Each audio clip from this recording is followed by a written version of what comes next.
Hello everyone. तो आज का लेक्चर जो है डुअल नेचर का लेक्चर नंबर 2 है। तो कल मैंने लेक्चर नंबर 1 बता दिया था हर चीज़ फोटो इलेक्ट्रिक इफेक्ट के बारे में, उसका होमवर्क आपने बना लिया होगा क्या क्या इंपॉर्टेंट है वो। ठीक है, आज लेक्चर नंबर 2 इसमें समझेंगे डी ब्रोगली हाइपोथेसिस। तो पहले कुछ बेसिक जान लेते हैं, ठीक है। फिर इस लेक्चर को देखने के बाद आप क्या कीजिएगा, डिस्क्रिप्शन में जाइएगा, उसमें मैंने फिर इसके होमवर्क, इसके कौन कौन से क्वेश्चन इंपॉर्टेंट है वो क्वेश्चंस का मैंने PDF बना के उसमें दे दिया है। आप उसको सॉल्व कर लीजिएगा, आपका ये चैप्टर पूरा कंप्लीट हो जाएगा। 3 मार्क्स के लगभग आते हैं, आपका समझिए कि ये भी कंप्लीट हो जाएगा पूरा, कोई दिक्कत नहीं होगा। देखिए अब हुआ क्या कि फोटो इलेक्ट्रिक इफेक्ट तो सब जान चुके थे, ठीक। आइंस्टीन ने बताया 1905 में, जब फोटो इलेक्ट्रिक इफेक्ट को पूरा डिफाइन कर दिया गया अच्छे तरीके से, सब दुनिया में पूरा फैल चुका था कि हाँ फोटो इलेक्ट्रिक इफेक्ट होता है, कि कोई भी पार्टिकल, मतलब लाइट भी एक क्या है, पार्टिकल का फॉर्म में है, और रेडिएशन को पार्टिकल माना जाने लगा फोटो इलेक्ट्रिक इफेक्ट के तहत। फिर उसी के बाद फिर आए डी ब्रोगली साहब, वो बोले कि ठीक है, अगर पार्टिकल है, जैसे कंजर्वेशन ऑफ एनर्जी होता है, इसमें क्या होता है कि मास को आप एनर्जी में कन्वर्ट करते हैं, एनर्जी को मास में मीन्स कंजर्वेशन ऑफ एनर्जी हो रहा है, ठीक। अब वही सोचे कि क्यों ना ऐसा है कि अगर कोई रेडिएशन, ठीक है, कोई रेडिएशन आपका अगर पार्टिकल नेचर का है, ठीक है, तो वो जो पार्टिकल है वेव नेचर का क्यों नहीं हो सकता है, ठीक है। अगर कोई रेडिएशन है वो अगर पार्टिकल नेचर का है तो वो पार्टिकल वेव नेचर का क्यों नहीं हो सकता है। तो फिर उन्होंने पूरा इस पर स्टडी किया, पूरा समझा एक एक चीज़ को। फिर जब उनके ये बात क्लियर हुआ तो उन्होंने एक इक्वेशन दिया। जिस समय दिया उन्होंने, उस समय वो डॉक्टर की डिग्री कर रहे थे, पढ़ाई PhD कर रहे थे, तो थीसिस लिखना पड़ता है, आप जानते हैं। तो उन्होंने थीसिस इसी पे लिख रहा था, ठीक है, कि अब वेव पार्टिकल नेचर, वेव को पार्टिकल नेचर में बताया उन्होंने, थीसिस में लिखा। उनके सीनियर्स थे, वो तो बोले कि नहीं प्रूफ कीजिए। उन्होंने दे तो दिया लेकिन अब प्रूफ करने का था। तो फिर आइंस्टीन साहब ने भी बोला कि आप इसको प्रूफ करके दिखाइए कि कैसे ऐप है। तो उन्होंने एक लाइन लिखा जो मोस्ट इम्पॉर्टेंट लाइन है, नेचर इज सिमेट्री। यही सबसे इम्पोर्टेंट लाइन था उनके थीसिस का, नेचर इज सिमेट्री। सिमेट्री मतलब कि कंजर्व कर सकते हैं, मतलब किसी एक चीज़ को दूसरी चीज़ में ट्रांसफ़र कर सकते हैं, तो वो चीज़ भी उसी चीज़ में फिर से ट्रांसफ़र हो सकता है, मास को एनर्जी में, एनर्जी को मास में। उसी को दिया कि अगर वेव पार्टिकल है तो पार्टिकल वेव भी है। इसी चीज़ को ये जो लाइन बोले थे यही बहुत इंपॉर्टेंट था, सिमेट्री। अब बोले कि ठीक है आप तो दे दिए, अब इसको प्रूफ कीजिए। तो इसी को करने के लिए वो क्या किए, एक इक्वेशन की निकालें, लेमडा डायरेक्टली प्रोपोर्शन टू, मतलब wavelength directly proportion to momentum. वो ये निकालें कि वेवलेंथ जो होगा इन्वर्सली प्रोपोर्शन टू मोमेंटम। फिर इसको हटा के, ये जब हटा तो क्या आया, एच आया, इसको प्लैंक्स कांस्टेंट कहते हैं। अब देखिएगा ये इक्वेशन कितना इंपॉर्टेंट है। ये क्या है, लेमडा वेवलेंथ, वेवलेंथ किस में होता है, वेव में होता है। ये क्या है, मोमेंटम, मोमेंटम आप जानते हैं कोई भी पार्टिकल मास है, वेलोसिटी भी है अगर उसके पास, तो ऑटोमेटिक ही उसके पास मोमेंटम ही होगा ही, मोमेंटम होगा ही, ये आप जानते हैं, ठीक है। तो इसी इक्वेशन में आपका वेव का भी मिल जा रहा है, आपका पार्टिकल का भी मिल जा रहा है। अब इसी इक्वेशन को वो अब साबित करना था, तो कैसे किए तो आइंस्टीन बोले कि साबित करके दिखाए, उनके सीनियर बोले कि साबित करके दिखाइए। तो बोले कि अच्छा ठीक है। तो वो एक और लाइन बोले, every matter has associated with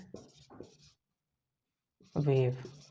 ये इंपॉर्टेंट लाइन, मतलब हर मैटर को, एवरी मूविंग मैटर, सॉरी ये मेन है, एवरी मूविंग मैटर, ठीक है, हैज एसोसिएटेड विथ वेव, मतलब हर मूविंग पार्टिकल आपका क्या होगा, वेव की तरह एसोसिएट होगा। ये तो उन्होंने बोल दिया कि वेव की तरह एसोसिएट होगा, तो कैसे, अब प्रूव कीजिए। तो अब बोले कि ठीक है, अगर हम मूव कर रहे हैं, हम दौड़ना स्टार्ट किए, हम मूव करना स्टार्ट किए, ये मूव कर रहा है, ठीक है, तो इसमें भी क्या होगा, वेव जनरेट हो रहा है। तो बोले कि ठीक है, हमको वेव तो नहीं दिख रहा है, या वेव डिटेक्ट नहीं हो पा रहा है, तो आप कैसे कर सकते हैं कि एवरी मूविंग मैटर है एसोसिएटेड विथ वेव। तब वो बताया कि ठीक है, हम आपको निकाल के दिखाते हैं। उन्होंने क्या किया, निकालना स्टार्ट किया।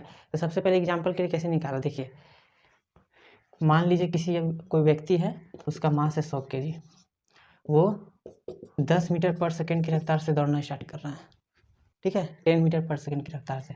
अब देखिए इसी से कंपेयर करते हैं, लेमडा इक्वल टू एच का वैल्यू क्या होगा 6.62 इंटू 10⁻34 जूल सेकेंड होता है, ठीक। अब P momentum mass into velocity, ये हो गया 1000, मास इंटू वेलोसिटी 1000 हुआ। अब देखिए ये 3 जीरो से ऊपर क्या हो जाएगा माइनस 10⁻³ होगा ना, 10⁻³ तो ऊपर चल जाएगा तो क्या हो जाएगा माइनस हो जाएगा 4 5 6 7।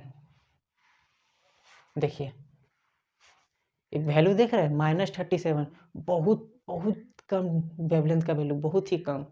हम लोग जो इलेक्ट्रोमैग्नेटिक वेव का सीरीज भी पढ़ रहे थे तो आप देखे थे कॉस्मिक वेव का इसका लास्ट का गामा का कितना जा रहा था, लगभग 10⁻12 से ऊपर जा रहा था, -15 -17 18 इस तरह जा रहा था। लेकिन ये तो 37 में है, हम लोग यहीं तक ही पढ़े हैं ये 37 में। लेकिन वेव क्या हो रहा है, निकल रहा है। कोई भी मूविंग पार्टिकल, वो हम हैं, वो आप हैं, मोबाइल हो, कुछ भी हो, ये बोर्ड भी हो, अगर ये इस तरह मूव कर रहे हैं ऐसे करके, हम देखिए मूव कर रहे हैं तो इससे वेव जनरेट हो रहा है, ठीक है। लेकिन यही है कि इतना कम रहता है, वेवलेंथ इतना कम रहता है कि वो डिटेक्ट नहीं कर पाते हम लोग। -37 है, आप समझ रहे हैं। तब फिर बोला कि ऐसे कैसे होगा, तो फिर टेनिस बॉल का चेक करके देखा 0.1 ग्राम था।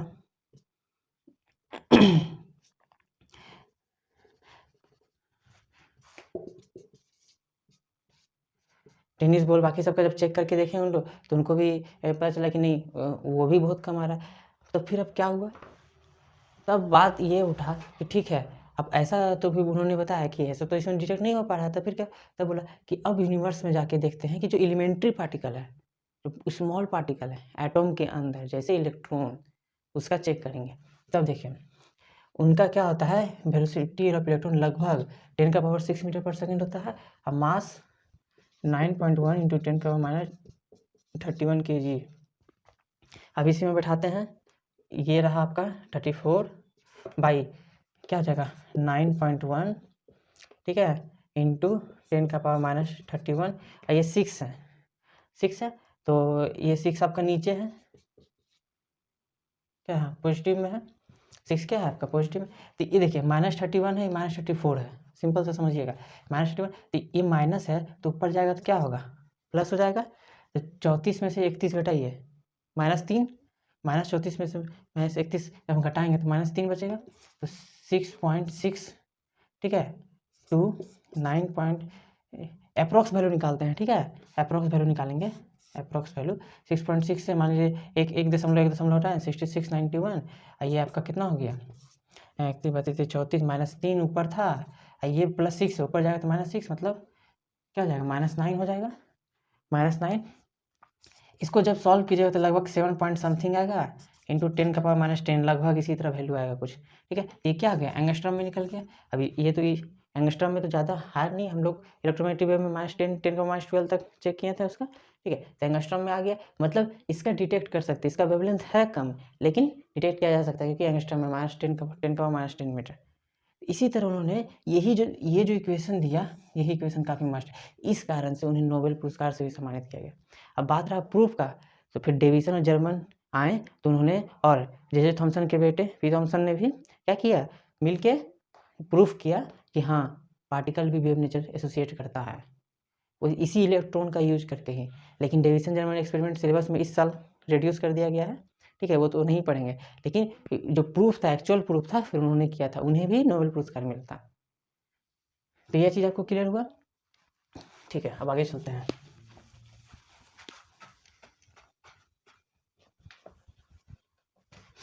तो फिर इसी तरह क्या हुआ, जब ये प्रूफ हुआ तो हिंसबर्ग आए, हिंसबर्ग अपना अनसर्टेनिटी प्रिंसिपल दिए, फिक्स पोजीशन हम नहीं डिटेक्ट कर सकते हैं। फिर स्कोडिंगर आए, वो अपना वेव इक्वेशन दे दिए, पूरा इक्वेशन दे दिए वेव का, ठीक है। उसी तरह आगे बढ़ते बढ़ते आपका क्वांटम मैकेनिक्स मॉडल आया, क्वांटम मॉडल आप पढ़े हैं, क्वांटम नंबर, ठीक है। फिर उसी में SPDF केमिस्ट्री में पढ़ेंगे, ये सब आ गया। फिर आगे पूरा बढ़ते चला गया सीरीज, जो कि आज क्वांटम मैकेनिक्स में बहुत अच्छा से वो पढ़ना भी है, ठीक है।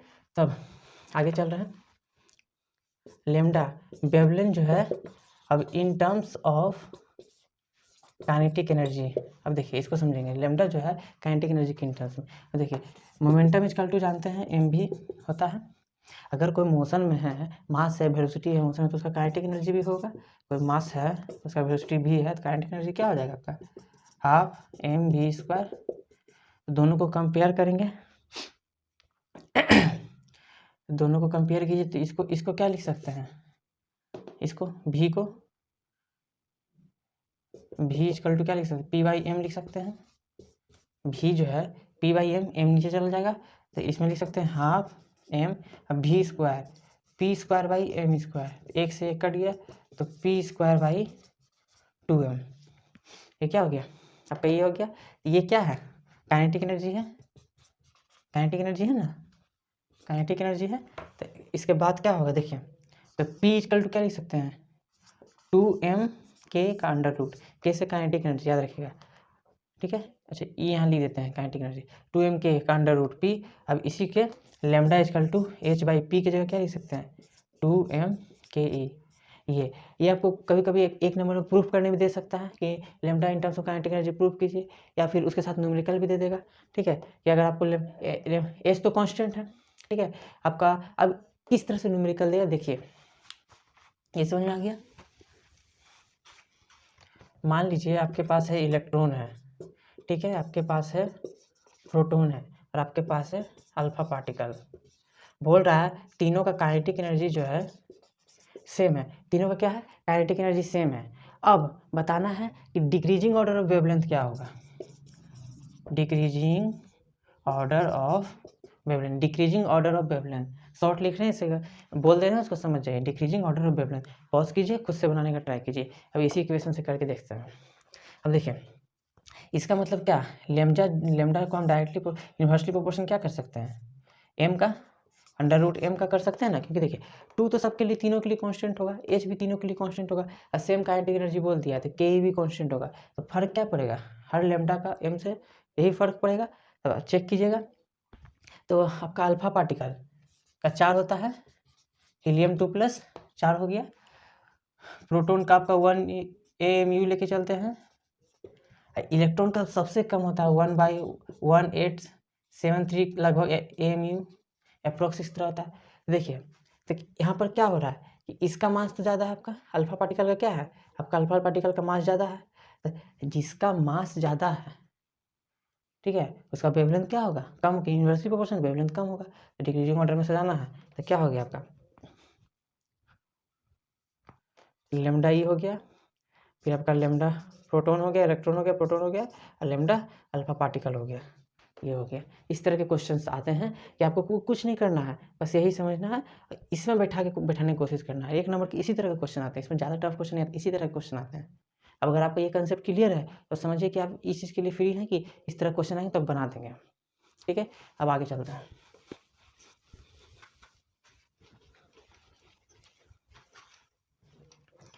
अब आता है केस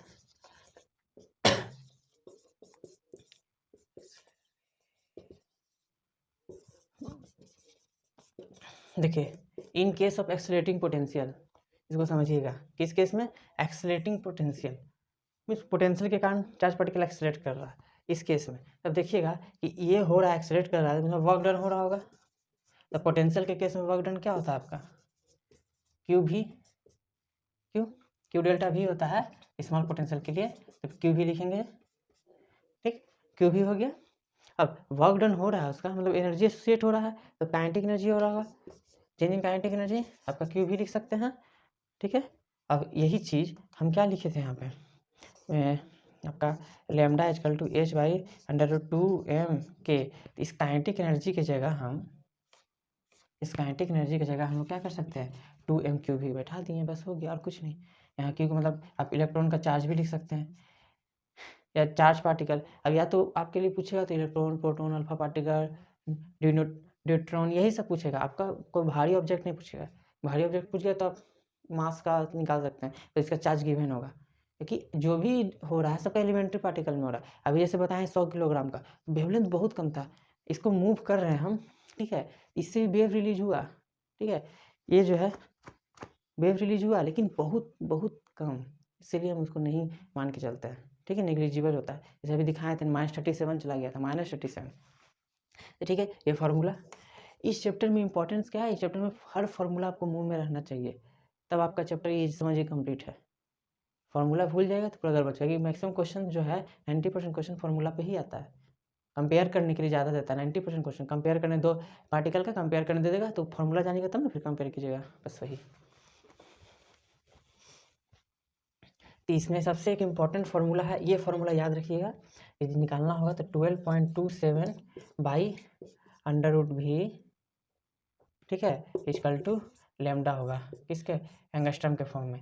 ये फार्मूला मस्ट है, इसको यूज कर सकते हैं, शॉर्टकट के लिए है, ठीक है। क्या डायरेक्ट वोल्टेज का वैल्यू बैठाइए, वेवलेंथ निकल गया, ये दिया हुआ आपका, ये सिर्फ याद रखिएगा एंगस्ट्रम में होना चाहिए। डायरेक्ट वोल्टेज का वैल्यू बैठाइए, निकल गया, ये चीज़ याद रखिएगा, ठीक है। शॉर्ट फार्मूला है ये।